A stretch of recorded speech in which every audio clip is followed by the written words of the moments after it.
After Therese had blown out her candles and had opened the presents of her favorite bath and body products from her aunt and uncle and Mr. and Mrs. Stern, she went outside to the 2 giant elms in the back of what was now her aunt and uncle's property, searching for her favorite red birds, her parents. She couldn't understand their song without the help of Hermie and Hestie to translate, but she had a feeling they were singing her a happy birthday wish. Besides, their words were less important than their presence. Their gift of immortality, even if they couldn't be human, had been the best gift anyone had ever given her. And she had received many amazing gifts, she thought, as she clutched the lockets around her neck. One had come from Athena, with the inscription, "The most common way people give up their power is by believing they have none."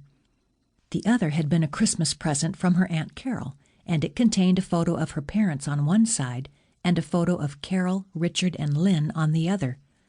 She rarely took the lockets off. She'd also received a crown of invisibility from Artemis.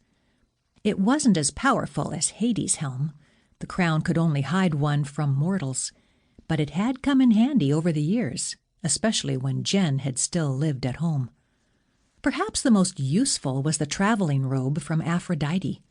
The first one had been ripped to shreds years ago during Therese's challenge with the Hydra, but Aphrodite had given her another one after the twins were born. It had helped Therese get around when she was in a hurry, and it had also helped her to take Than and the twins to visit the underworld from time to time, though it had been almost a year since they'd been. She would go more often if she didn't feel as though she was in the way.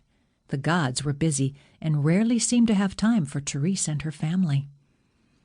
And, of course, her animal companions, Clifford, Jules, and Stormy, had been granted immortality, which had been a wonderful thing, though she had to admit it only reminded her of what she and Than had lost.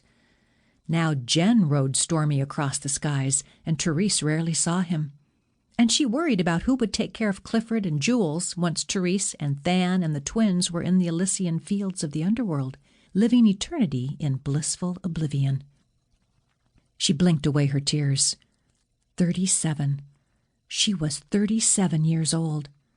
She and Than had both aged, and were reminded of it every time they saw the ever-youthful Hip and Jen, Pete and Tizzy, and the others.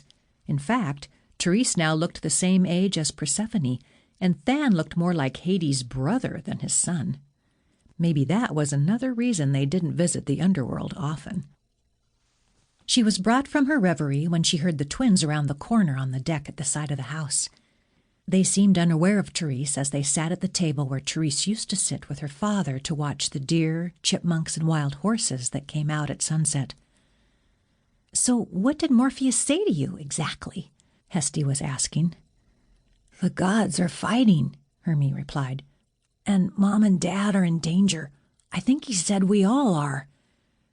Therese held her breath.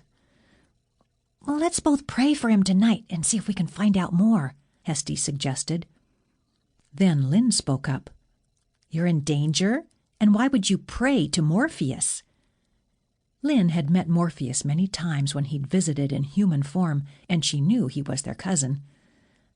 Hermie stuttered. "Lynn, I didn't hear you follow us out." "It's a video game," Hestie said.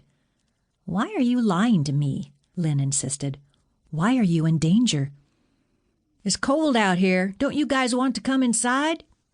It was Bobby. "Lynn overheard us talking about Morpheus," Hermie said.